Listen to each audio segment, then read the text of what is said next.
2026년 2월 11일 수요일 마태복음 12장 38절에서부터 50절 말씀, 진정한 예수님의 가족이란 제목으로 하나님 말씀 전하겠습니다. 38절에서부터 39절, 그때에 서기관과 바리새인 중 몇 사람이 말하되 선생님이여 우리에게 표적 보여주시기를 원하나이다. 예수께서 대답하여 이르시되 악하고 음란한 세대가 표적을 구하나 선지자 요나의 표적밖에는 보일 표적이 없느니라.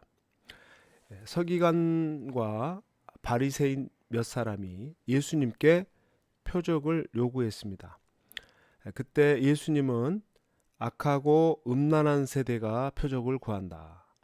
그리고 내가 너희들에게 보여줄 표적은 선지자 요나의 표적밖에 없다. 이런 말씀을 해 주었습니다. 서기관과 바리새인들, 그들이 예수님께 표적을 구하는 것은 예수님의 가르침을 믿기 위한 것이 아니고 예수님을 모함하고 예수님을 대적하기 위해서 이런 질문을 하고 있는 겁니다.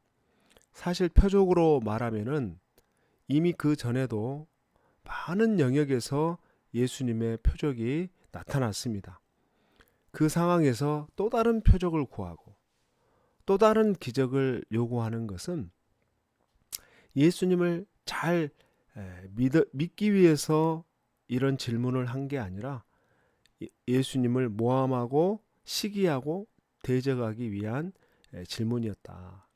그래서 이러한 이 종교 지도자들의 모습을 보면은 표적을 많이 봤다고 해서 예수님을 잘 믿는 것이 아니구나라는 것을 우리가 깨닫게 됩니다. 우리가 진실로 믿어야 될 것은 표적이 아니라 바로 예수 그리스도 그분 자체이심을 우리가 깨닫게 됩니다. 진리이시고 길이시고 생명이신 그분 자체를 우리가 믿고 구하는 것이지 많은 이적을 본다고 해서 그들이 잘 예수님을 믿는 것은 아니구나.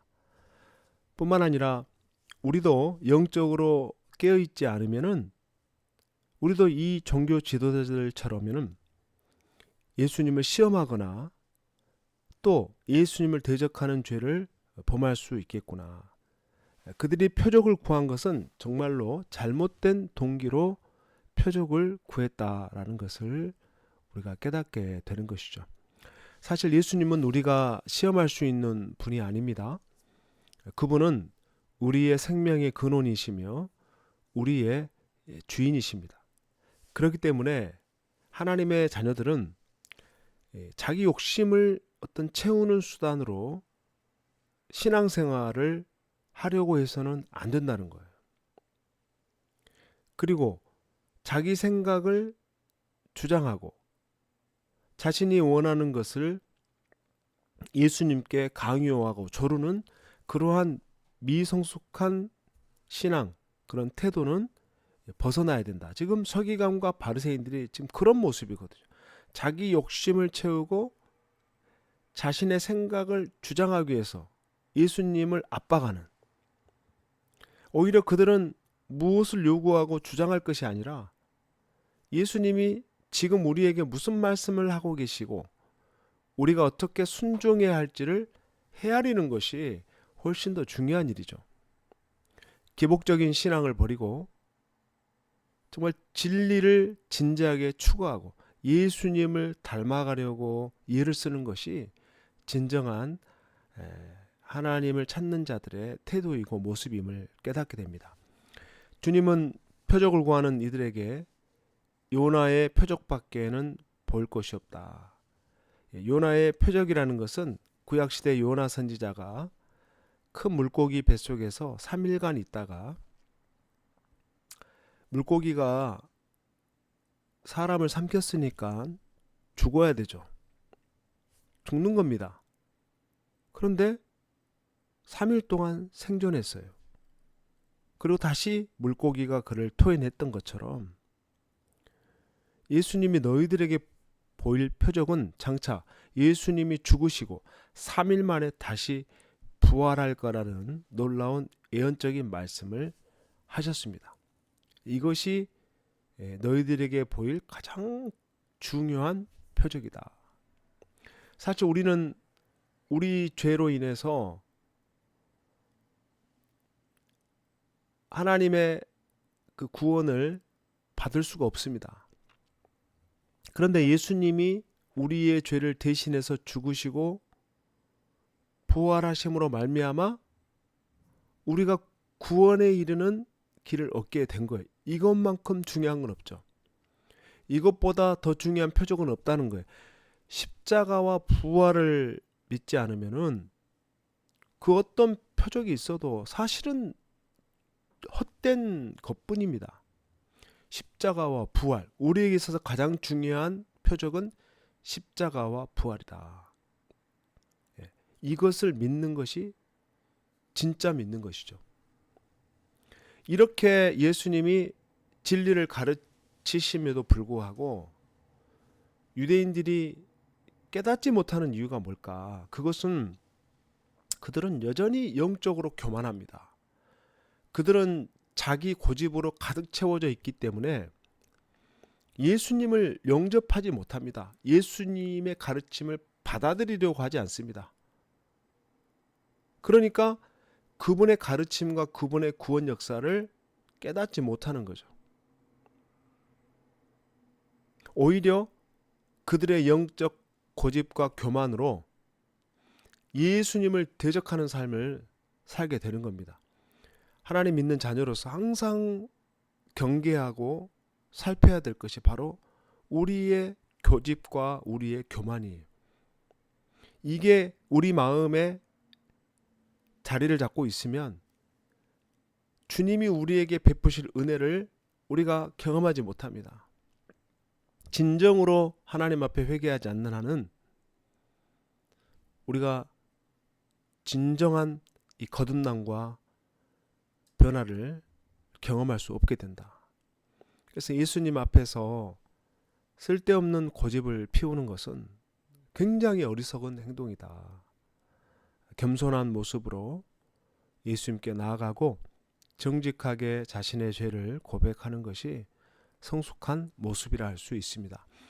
46절에서부터 48절에 보면 예수께서 무리에게 말씀하실 때 그의 어머니와 동생들이 예수께 말하려고 밖에 섰더니 한 사람이 예수께 여짜오되 보소서 당신의 어머니와 동생들이 당신께 말하려고 밖에 서 있나이다 하니 말하던 사람에게 대답하여 이르시되 누가 내 어머니이며 내 동생들이냐 하시고.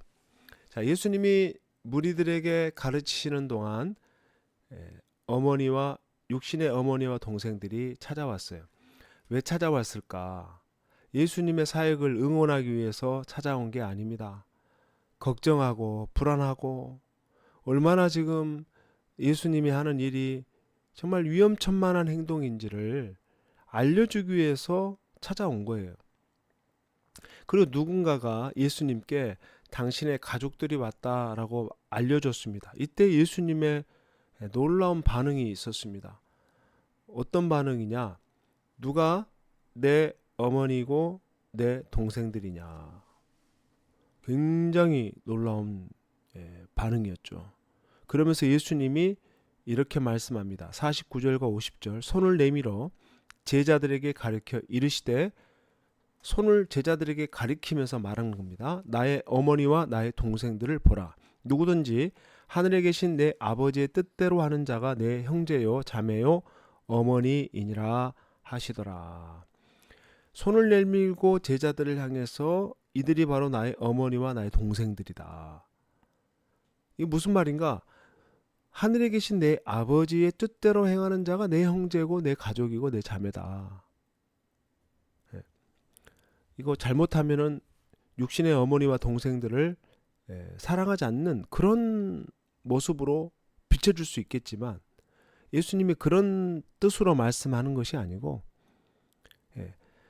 예수님이 이 말씀을 통해 전하고자 하는 메시지는 진정한 예수님의 가족은 하나님의 뜻에 순종하는 예수님을 닮은 사람이라는 거예요. 이게 중요한 겁니다. 예수님의 진정한 가족은 하나님의 뜻에 순종하는 예수님을 닮은 사람, 예수님을 닮은 사람이 나의 가족이라는 거예요. 육신의 가족이 진정한 가족이 아니라 예수님을 닮은 사람이 가족이라는 거예요. 가족은 닮잖아요. 아버지의 뿌리로 나왔으니까. 그러면 예수님을 닮은 흔적이 나타나지 않으면 진정한 의미에서 가족이 아니라는 겁니다. 주일날 잠깐 와서 예배 1시간 드리고 평일에는 자기의 원하는 대로 하나님 뜻과 무관한 삶을 산다. 진정한 예수님의 가족이라고 말할 수 있을까요? 예수님을 닮지 않았는데 가족이 될 수 있나요? 예수님이 오늘 우리를 향해서 어떻게 우리를 평가하시는지에 대한 중요한 가르침이라고 할 수 있어요. 누가 내 이웃이고 내 가족이냐. 하나님의 뜻대로 행하는 자가 내 가족이다. 오늘 이 예수님의 말씀에 우리가 진정으로 이 말씀을 귀담아 들어야 될 줄 믿습니다. 예수님이 우리를 가족으로 삼으시기 위해서 예수님이 십자가 지셨는데 그 희생과 사랑을 기억하지 않고 여전히 예수님 닮지 않은 내 고집과 내 교만대로 살아간다면 그 진정한 예수님의 가족이라고 말할 수 있는가? 예수님의 가족은 예수님을 닮은 사람입니다. 예수님의 뜻에 순종하는 사람이에요.